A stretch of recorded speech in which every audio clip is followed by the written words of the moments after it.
मुझे भाभी बहुत अच्छी लगती है। अच्छे लगते हैं। अच्छा एक बात बताओ भाई। नहीं भाई क्या मतलब है? क्या मतलब इसका? क्या मतलब इसका? तो भाई जोरदार तमाचा पड़ चुका है विशाल के, जो कि मलिक साहब ने लगाया है, गाल सुन्न कर दिया है विशाल का, और थप्पड़ की गूंज हमको तो यहाँ तक आई गाइस। हमने ऐसे गाल पकड़ लिए थे उस टाइम पे।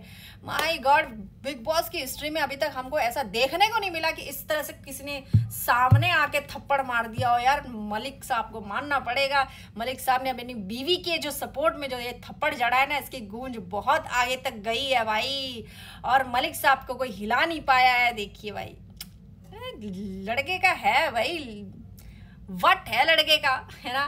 तो चलिए आगे बढ़ते हैं। आप सबका स्वागत करती हूँ बिग बॉस की चुगलियों के इस 3rd एपिसोड में। तो गाइस आज की चुगलियां ना, आज मेरा वैसे एपिसोड बनाने का मन नहीं था, लेकिन सोचा कि यार आज इतना बड़ा कांड हो रखा है, कल बिग बॉस के घर में पूरा तूफान आ रखा है, इतनी बड़ी हलचल हो रखी है, तो क्यों ना एक और चुगली की जाए। तो चुगलियों का सिलसिला आगे बढ़ाते हैं गाइस। तो जैसे कि आप लोगों ने देखा होगा कि कल बिग बॉस के घर में क्या हुआ। बिग बॉस के घर में अरमान ने जड़ा है विशाल को जोरदार थप्पड़।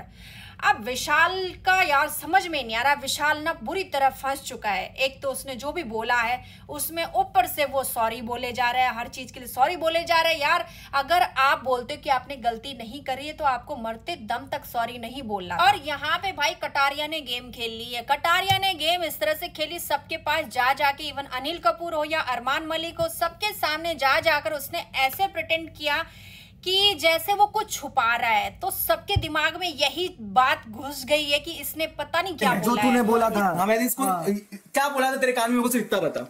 देख कटारिया, मैं बिल्कुल जुबान देखो, आदमी जुबान का होता है और बाप का होता है। इसलिए अरमान मलिक को ज्यादा गुस्सा इस बात का आ रहा है कि कटारिया चीजों को बता नहीं रहा है, कि जो भी बात विशाल ने प्रॉपर वो कटारिया आगे बोल नहीं रहा है। उनको लग रहा है कि दोस्त के नाते ये और कुछ बोल नहीं रहा है। कटारिया ने सस्पेंस क्रिएट कर दिया है सबके दिमाग में। सबके दिमाग में अब ये है कि इसने पता नहीं क्या बोला और कटारिया बोल नहीं रहा है, क्योंकि उसने कान पे बोला, कान तो कटारिया का ही था, तो कटारिया के कान पे ये सारी बातें हुई है।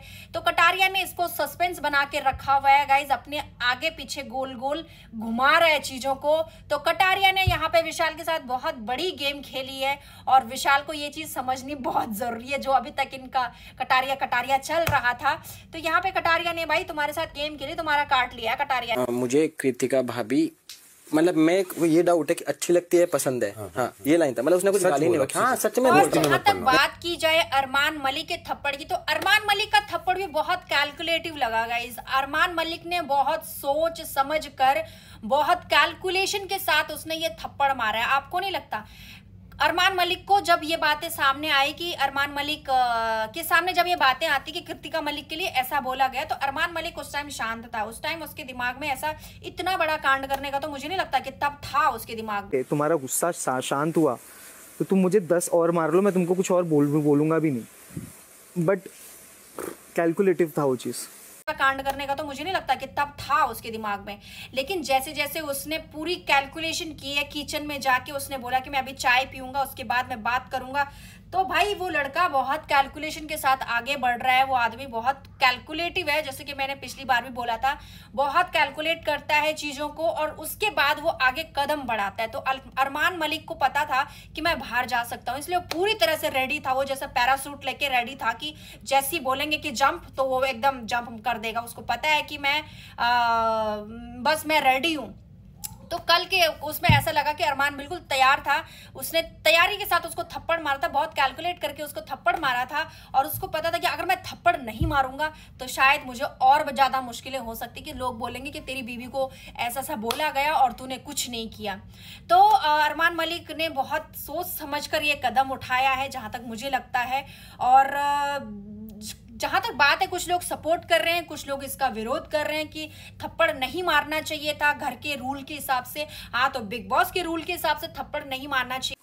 अरमान ने जो किया वो नियम का उल्लंघन है, ये मैं भी मानता हूँ, हम सब मानते हैं। तो अरमान को नहीं हाथ उठाना चाहिए था, नो डाउट, क्योंकि ये एक ऐसी असाधारण परिस्थिति है जिसमें मतलब कोई भी नॉर्मल इंसान इसी तरह का रिएक्शन कर सकता है, जो बहुत ज्यादा एंगर में हो, गुस्से में हो। जहां तक अगर नॉर्मल लाइफ के हिसाब से देखा जाए तो अरमान मलिक ने कुछ भी गलत नहीं किया है। उसने अपनी बीवी को यहाँ पे उसने मतलब बहुत सोच समझ कर उसने ये काम किया है। यहाँ पे कोई भी आम इंसान होता जिसकी बीवी के लिए या बहन के लिए या माँ के लिए कुछ भी ऐसे अपशब्द यूज किए जाते तो ये बहुत ऑब्वियस था कि किसी का भी हाथ उठ सकता था, कोई भी अग्रेसिव हो सकता था। तो ये इसमें कोई बहुत बड़ी बात नहीं थी। तो इसी वजह से कल बिग बॉस ने सारा भाई अपने सर का जो सारा भार था ना वो सारे घर वालों पे डाल दिया कि भाई तुम फैसला लो, मैं तो इससे साइड हूँ। तो बिग बॉस ने 3 लोगों को अंदर बुला के ये सब काम करवा दिया कि भाई बताओ, और फिर घर वालों को भी पूछ के तो बिग बॉस ने अपना पल्ला झाड़ा, भाई तुम्हारे ऊपर है, ये तुम्हारी मर्जी है, क्योंकि रूल के हिसाब से तो ये गलत है। तो बिग बॉस ने भी भाई बहुत सेफ गेम खेली यहाँ पे कल। तो अपना अपना गेम सब खेल रहे हैं, अपना अपना खेल रहे हैं, कैलकुलेशन चल रही है सबकी।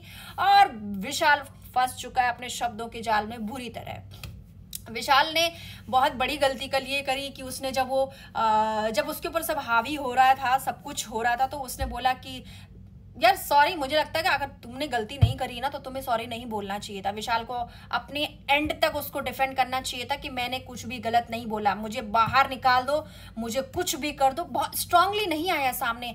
एक उसकी बहुत बड़ी गलती है जो कि सब लोग उसको बोलते हैं कि वो शब्दों के जाल में फंसाता है लोगों को।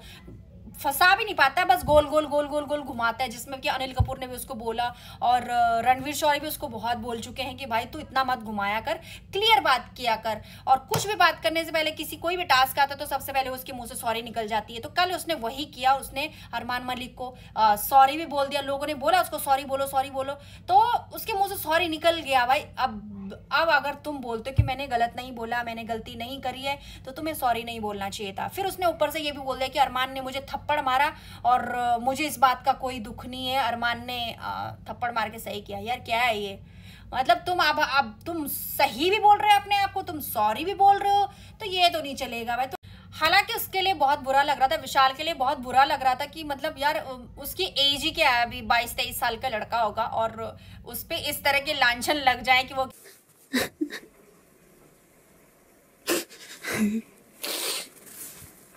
किसी लेडी के बारे में इस तरह से बात कर रहा है, तो वो बाहर मतलब बहुत बुरा उसका असर आता है। और फैमिली वालों को ये सब झेलना पड़ता है। जैसे कि वो बोल रहा है मेरी माँ को पता है, मेरी इसको पता है, उसको पता है। तो यार अब तुम्हारी माँ को पता है, बट हम लोगों को तो यही लगेगा ना कि हाँ ये लड़का ऐसा ही है। तो आपको सोच समझ कर चलना चाहिए। आप अपने भाई डैमेज कंट्रोल करो अपना, आपने जो भी डैमेज किया है अपनी इमेज को या फिर अपने जो घर में अपनी रेपुटेशन को, जो भी आपने डैमेज किया आपको कंट्रोल तो करना पड़ेगा।